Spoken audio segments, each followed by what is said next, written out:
the New Year's resolution is a thing that many of us at least know about and maybe participate in some way, thinking about how we want to resolve to do things for the year. How do you make the distinction between chasing achievement and cultivating a meaningful life? So I think, so yeah, the idea of resolutions, I personally, I like the idea of resolutions if they're done, I think the right way, I guess you could say. A lot of times, we do resolutions that are focused on these really discrete goals, like, lose 10 pounds by, such and such a date, or things like this, and I think that if we, especially tying it into meaning, if we can think about what it is that we value that's underneath that resolution, like health or connection, and then maybe framing the resolution in more broad terms that then, that specific discrete goal, I think it'll make it more consistent with living a meaningful life, and less kind of frustrating, well, let's say more kind of expansive, to pursue. If one of your goals is to, say, be better at responding to your friends' text messages, well, underneath that maybe is a yearning to be more connected to the people that you love. And so, if you think of it that way, then there are a lot of different ways that you can achieve that particular goal or value, to be connected. It doesn't just have to be about responding to text messages. So I like to kind of think about, what's the value? What is it really that you're yearning for underneath? And can you frame the resolution in that sense? In terms of kind of thinking about, achievement and goals, goals are things that we can, accomplish. They're, discrete, they're measurable, and it's really important to have goals, obviously. But when it comes to meaning, we're thinking about more like in terms of principles and values and purpose, something that we're always working towards, not something that we, just accomplish. And then, once we've accomplished it, that the meaning goes away. We want something that we're kind of constantly working towards. I mean, and I think so much of this idea of resolutions also feels connected to the idea of happiness, that if we do these things, right, then ultimately we'll lead a happier life, we'll be happier people. At least that feels like that's sort of the underlying goal for all of us in setting these resolutions. And I know in your work, this is a big part of how you think about the meaning of life. It's sort of making this distinction between happiness and meaning. And so for those of us who, might be hearing some of this for the first time, can you talk a little bit about how you define living a life of meaning? What does that look like, and why do you think that matters more than happiness?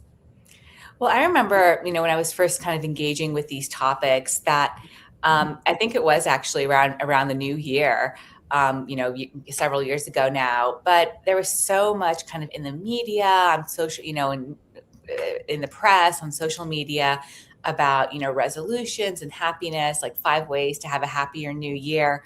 And I just remember at the time that those messages really didn't resonate with me, because, reflecting on my own life, I wasn't, miserable, but I wasn't kind of happy, all the time.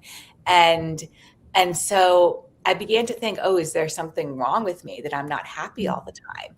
And so I started to look more deeply into the research in psychology, and I saw that there was this distinction between living, building your life around happiness, and then building your life around meaning. And happiness, if we think about happiness, especially the way that it's sold to us in our culture, it's defined, within psychology research in this way too. It's a positive mental and emotional state. If you feel good, you're happy. If you feel bad, you're unhappy. And it comes and goes. So, maybe you are, you're having a good day and you're feeling good, and then you get a phone call with some bad news. Well, that happiness can evaporate.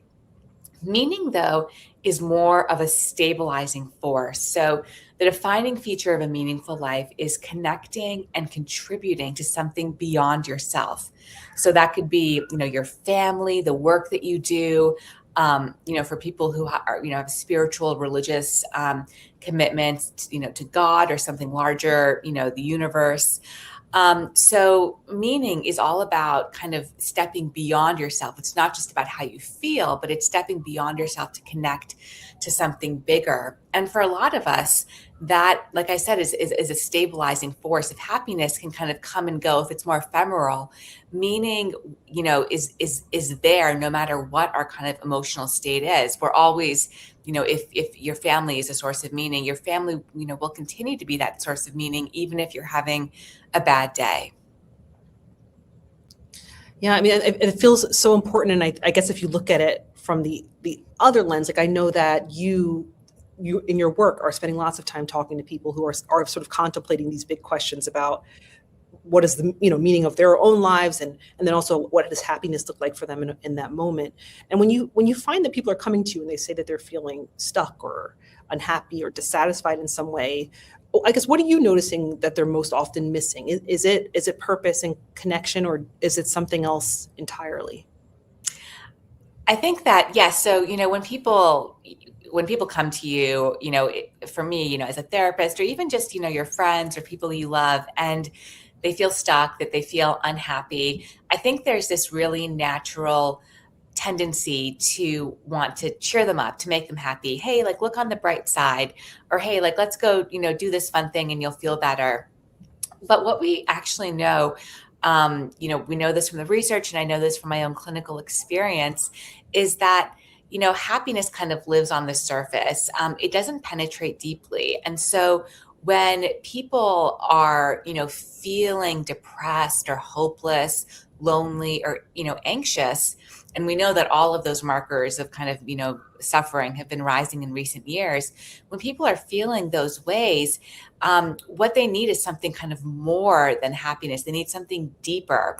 So the research shows that, people who pursue and value happiness the way that our culture wants us to do, they actually end up feeling less happy. But when they pursue meaning, when they search for meaning and seek it out, there is this deeper kind of, well-being that follows as a result.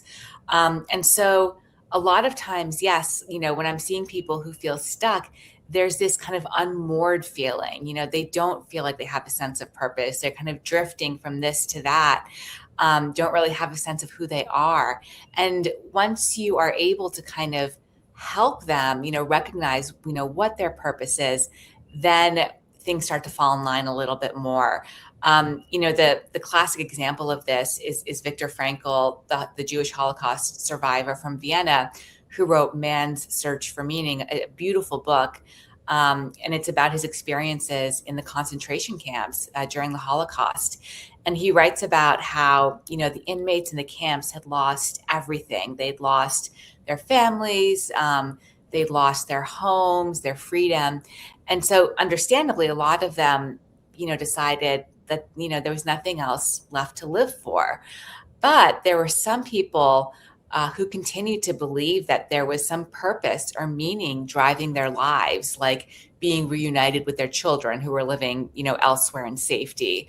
And those who were able to hold on to meaning were more resilient in the face of suffering, and even more, Frankel writes, apt to survive given the general degradations of camp life. And we know this, from the research as well, that, when researchers look at what's predicting this rising tide of despair, all through the world, rises in depression, loneliness, etc., it's not a lack of happiness in people's lives, it's a lack of meaning. And people who have a sense of meaning in life are more resilient to suffering, do experience greater longevity. So there's something really powerful about meaning that kind of goes deeper for us. Mhm. And it's so interesting that you note that, because I think question that I have for you is around the time that sort of elapsed since your talk and since you wrote your book. So it was 2017, and now in 2026, 9 years later. And since that time, we've experienced so many things culturally, right? This pandemic, there's sort of this rising political polarization, which of course existed in 2017, but I think in much greater degrees we're seeing it today. Growing existential threats like climate change, and you name it, the list goes on, right? How do you feel like when you, especially thinking of Viktor Frankl, like how do you think these collective experiences have sort of reshaped the way you think about the way you give your life meaning, or the way you think about the meaning of life, and if they have at all. Yes, I'll take the example of the pandemic, because that is something obviously that we all went through. It was, several years long. We saw a lot of people, major transitions, losing their jobs, deciding to leave work, or, suddenly being plunged into an environment where they were around their children all the time and tried to do work, just navigating a lot. Um, or maybe the work that they did was not possible anymore because of what was happening. And so that source of meaning was gone. And, you know, and so what the pandemic was basically for a lot of people was a life transition, and we all experience life transitions. Personally, ever since I wrote my book in 2017, I've become a parent. That was a major life transition for me. But the pandemic, the political atmosphere, things have changed, and I think that in these moments of transition, what can happen is our sense of self kind of gets shaken up a bit, and definitely whatever happiness we may have been feeling, whatever comforts that we had may not be in place as much as they were before. I remember seeing a statistic during the pandemic saying that Americans were the unhappiest that they've been in decades. And of course, all those indicators of suffering that I talked about a moment ago, they had been rising, but during the pandemic, that rise became even steeper. And so transitions don't feel good all the time, but they can be these opportunities to reflect, to kind of pause, kind of like the way the new year is, to pause and think about, okay, what do I really want? What do I value? And I saw a lot of people doing that, during the pandemic. They were kind of foisted into this situation, not by choice, and they took it as an opportunity to kind of reflect a little bit more deeply on their lives and what they wanted. And they came out of the pandemic with a new sense of direction. So I think with transitions, we have to recognize that it's totally normal for them to feel bad and for us to feel unmoored, both in terms of our happiness and our meaning, because things are changing. And yet, if we kind of continue the search, use that time, as uncomfortable as it may be, as an opportunity to reflect on what we want, where we want our lives to go, what our purpose is, it can lead to these opportunities, these new directions in our lives that can feel really, life affirming once we come out of it. Well, I guess speaking to sort of this transition, and you keep coming back to, of course, this moment being the new year, sort of feeling like this transitional moment for all of us.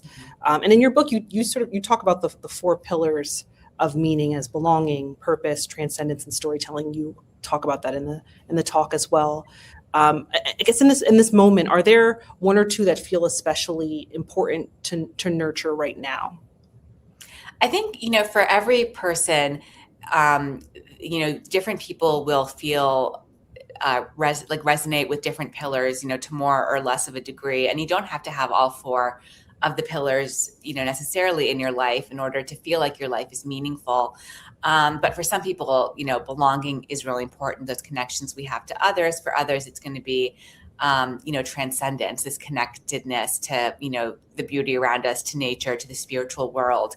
But I think, if I had to single out one more than any, for right now, given this moment in time that we're in, I would focus on belonging, because, as you mentioned earlier, Whitney, there is this kind of growing divisiveness.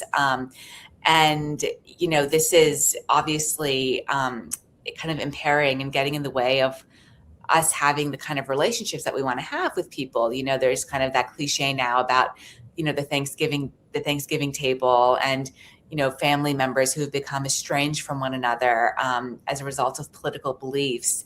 And I think if we kind of step back and think about belonging and connectedness, in kind of a broader way than our allegiance to a political party or to a particular group, it could maybe help us, rekindle those connections. So in my book, The Power of Meaning, I talk about belonging as, this ability to kind of value the other person for who they are intrinsically, and to feel valued in turn for who you are intrinsically. So, we're not valued, we don't belong, when we're just, part of a political tribe, or even, if you think in more problematic cases, part of a gang or a cult.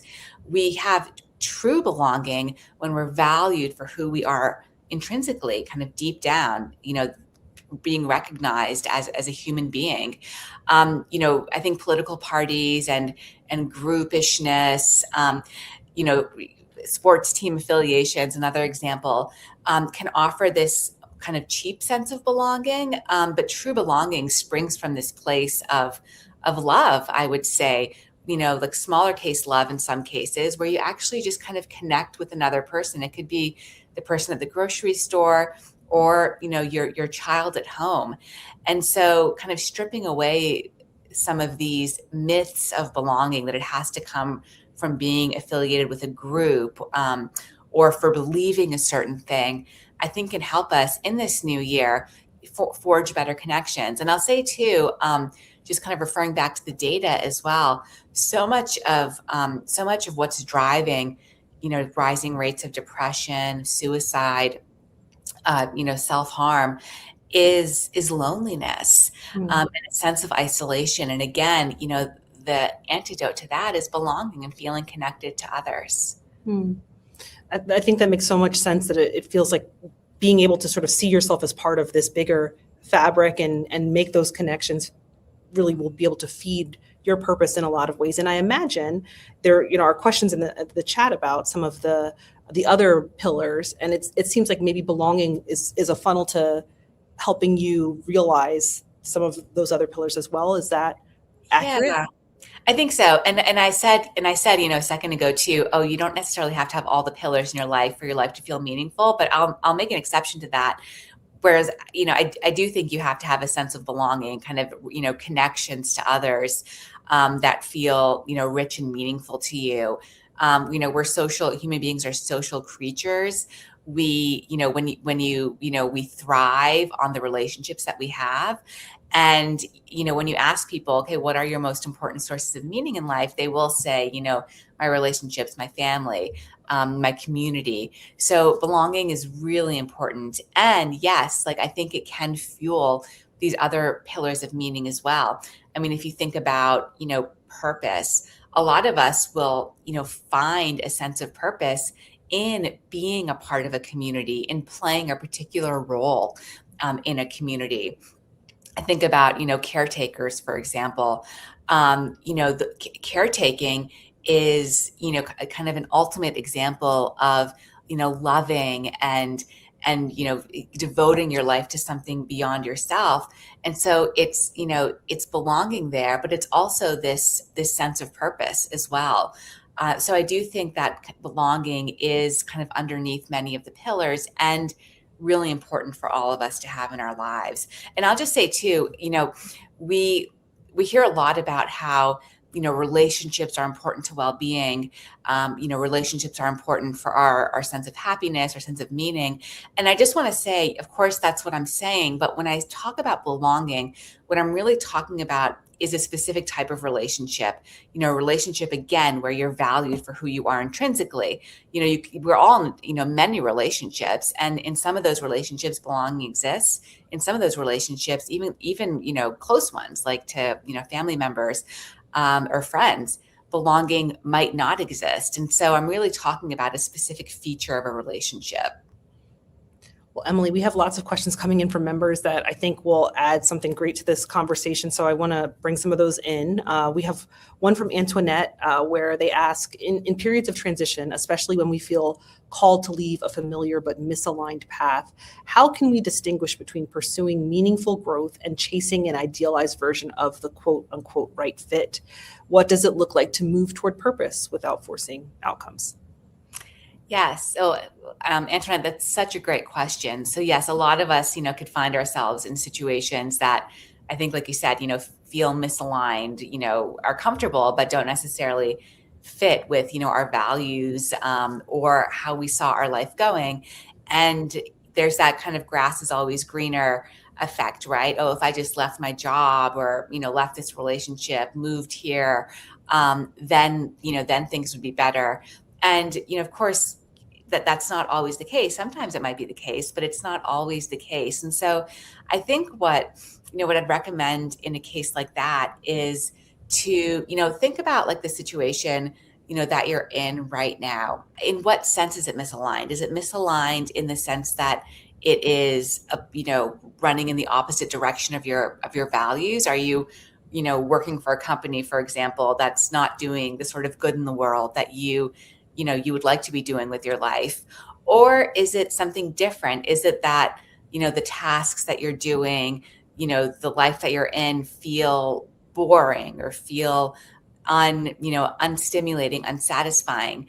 Because in that case, I think that there are ways to kind of replenish meaning, to, reconnect whatever it is that you're doing that might seem tedious, that might not seem glamorous, to whatever that bigger picture is that you see your life being a part of. So for example, if you're a teacher, let's say, and you are, in meetings, committee meetings or this and that, and it just feels like a waste of time. Well, what you're doing is in the service of this larger mission of serving, of educating young people. And so sometimes small tweaks can help, but sometimes we do need a bigger change, a more radical change. And again, I think that the signal for that, the hint that that's what's needed, is if you are, living a life that does not feel at all aligned with your values and aligned with what's important to you. So I think that's one way I would think about it. And, I think that there's also an element here for a lot of us of things happening outside of our control, right? That there are so many factors that affect how we think about ourselves that are going on around us that we don't particularly have any ability to sway in one way or the other. And so I wonder how you think we can build lives of meaning when the future maybe feels uncertain, or when progress feels slow, or things feel beyond your ability to actually influence in some way. Yes. So, the future is uncertain, and that's always true. It was true, 100 years ago. It's true today, maybe even, more true than ever today, because there's, the world is changing at such a fast rate. And I think here, again, meaning can be a stabilizing force.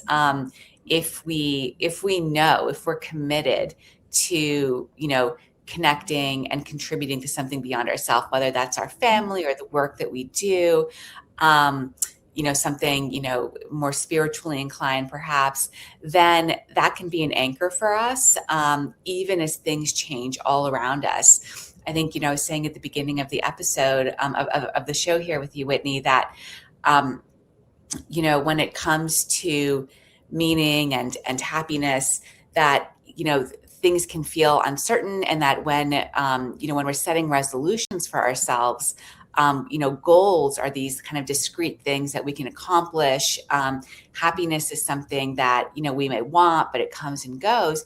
But meaning is something that we can always work towards. So not just, yes, we can frame our New Year's resolutions in terms of meaning, but also our life more generally in terms of meaning. And that can be a stabilizing force to kind of get us, give us something to anchor us, to move us through, all of the uncertainty. And again, I come back to examples of people who have experienced uncertainty and, and calamity. If you think about, again, like World War II, Viktor Frankl, the Holocaust, finding meaning in a situation like that can, be this source of hope, something to live for. And that's, maybe an extreme example, but, there are people around the world who are going through really, horrific things right now.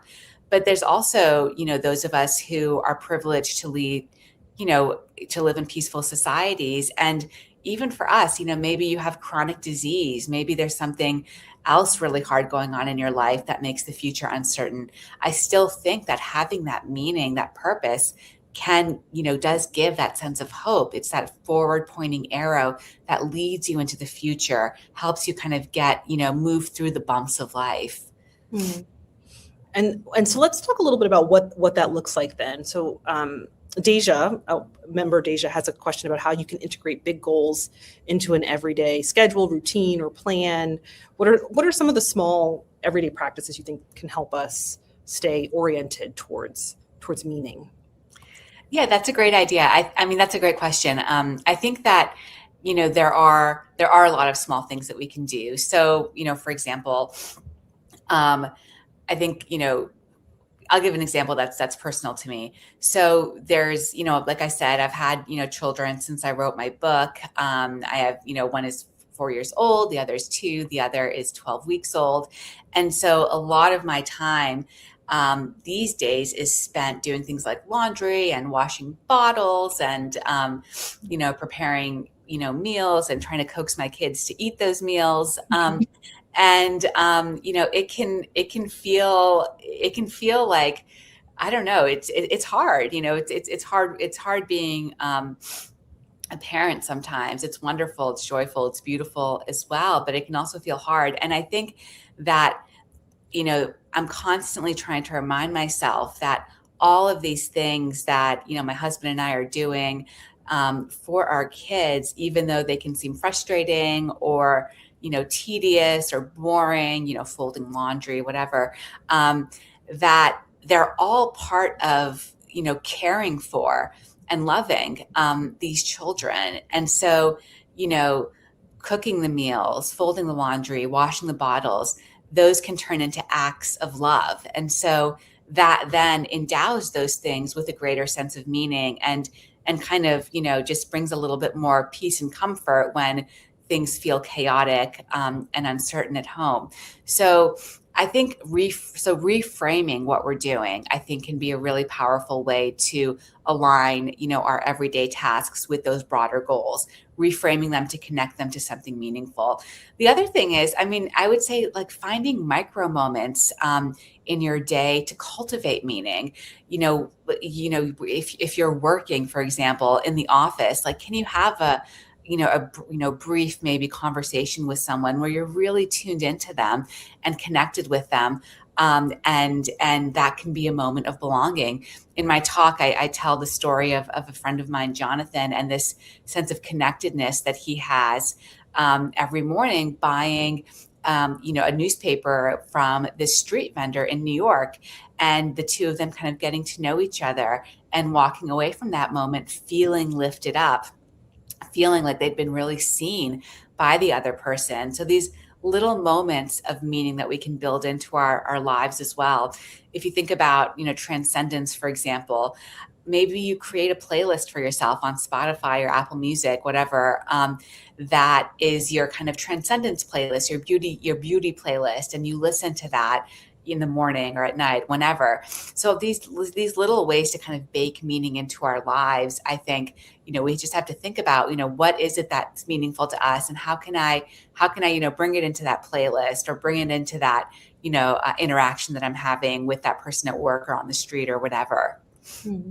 I love that. And we have other questions about like how you can use other tools to help you more thoughtfully consider meaning in your life. And member Shoshana has a question about whether practicing or pondering and reflection on your own mortality can help you build a life of meaning. Do you feel like that's something that's also useful? Yes, absolutely. There's our own mortality can be the greatest kind of, instigator towards getting us to think about meaning and what really matters to us. In my book, I write about something that psychologists call the deathbed thought experiment. And so, if you're sitting on your deathbed reflecting back on your life, are you going to be happy with what you see there?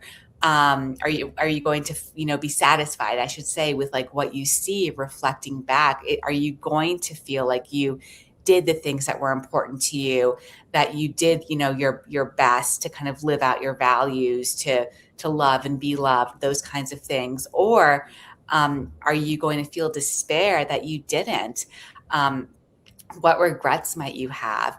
And that can be a way of, that we can determine, okay, if I'm dying right now and sitting on my deathbed, maybe these are the changes that I need to make. Mortality is one, way that we can really kind of get into thinking about, what makes our lives meaningful. And then regret, I think actually is another way. Regret can speak to us too, because it tells us what's important to us, what we want our lives to be about. So nobody feels comfortable. Well, I shouldn't say nobody, maybe some people do, but a lot of people don't feel comfortable, thinking about their own deaths. A lot of people don't feel comfortable thinking about the things they regret. These are really painful topics to sit with. And yet they can be these, they can give us hints and clues about how we can make our lives more meaningful. In my book, I write specifically about um, something called meaning-centered psychotherapy, developed by a psychiatrist, Dr. William Breitbart, at Sloan Kettering in New York City. And that's a therapy for people who have a terminal cancer. And the whole idea behind the therapy is, okay, like your life, your life is going to end sooner than you thought it would. And so, with this time that you have left, how can we help you find meaning in your life, reflect back on the sources of meaning in your life, on what right now still gives you meaning. And, what the researchers find is that intervention does increase the sense of meaning that people have in the face of death. And so, that tells us that there is something about mortality which kind of forces us to come to terms with our lives in a way that feels very pressing and can bring that sense of meaning. Hmm. I think one thing I find really striking in what you've just shared now and what you've shared throughout the conversation is that there's really many unexpected places where you can find meaning. And if you're really thoughtful about this, then things that you think, regrets and mortality and, crises like that they could also bring about great opportunity for personal growth and understanding of yourself, right? Which is wonderful. So we have other questions from members sort of about how we think about the way we can engage with meaning in the people around us. So Miriam asks, how do we confront those who do not take into account their emotions and feelings in the name of individualism and do not want to feel connected? I guess if we're trying to create a sense of belonging and connection for ourselves, how can we do that if other people don't want to engage in that way? Yeah, that's a great question, Miriam. I think so. I think in Western cultures, especially, or just in cultures that are the wealthier a culture becomes, the more individualistic it becomes, and there is this pull then between individualism and community. If you look across the world, like different parts of the world have different emphasis on which one they think is more important, the individual or the community. In a lot of kind of Asian cultures, there's a greater sense of community, a sense of emphasis placed on community and community-oriented values like honor and serving other people than in places like the United States, where there's greater emphasis, obviously, on individualism. Do your own thing, follow your own path, kind of thing. And so I think that for people who are living in individualistic cultures, you're always negotiating that tension between the self and other, and how to cultivate that sense of belonging. And I think that one of the things that we're seeing as a result of this, rising individualism, is that people are lonelier. And so, that leads to, rising rates of mental illness more broadly. And what can we do about that? We can't necessarily, force people, to engage with us, but we can create opportunities, in the kind of cultures and organizations that we're a part of to cultivate, belonging. I talk about cultures of meaning in my book, The Power of Meaning, and it's your family could be a culture of meaning, your school, your organization, your whatever communities that you're involved with, you can turn it into a culture of meaning by creating the conditions that facilitate belonging. So, for example, I remember I know years ago I was at a dinner, a group of 15 people. None of us knew each other, or some of us did, but we were not close. It was, very much on the professional level. And the person hosting the dinner had us go around and talk about, something that feels really challenging right now, and something that we're really hopeful for. And also, the best moment of our life, something like that. So we all went around and did that as an icebreaker. And it really, made the group feel connected. So, so what's the takeaway from that? I think creating spaces where we can have genuine, meaningful conversations with one another, it can be a way to cultivate belonging. And maybe, if there's that person who doesn't want to engage, maybe one way to get them to engage is to, ask them about, their own life. What are they hopeful for? What is challenging right now? And then that can be, a portal to belonging. Well, I mean, as we look to the future, and there's so many things that, I feel like AI, of course, is the thing that all of us are talking about, how that will change maybe what our day-to-day meaning of our lives is, but maybe collectively, Yeah. how we think about human life. When you look to the future, what gives you hope about our collective search for meaning? Well, I think that, even though things feel like they're, falling apart and they're all these existential threats and whatnot, if you do take the long view of history, it's, things are improving. The people are living longer, people live in societies, with more, living with more freedom. All, things are getting better overall. And I think that gives me a sense of hope. And the more that the conditions around us exist that, allow people to live good lives, the more people can turn to this question of meaning. So I think that gives me a lot of hope. Well, Emily, thank you so much for sharing your thoughts here. I think this is the perfect way to begin our membership year, and for all of us to contemplate these things as we're starting to think about the year we have ahead.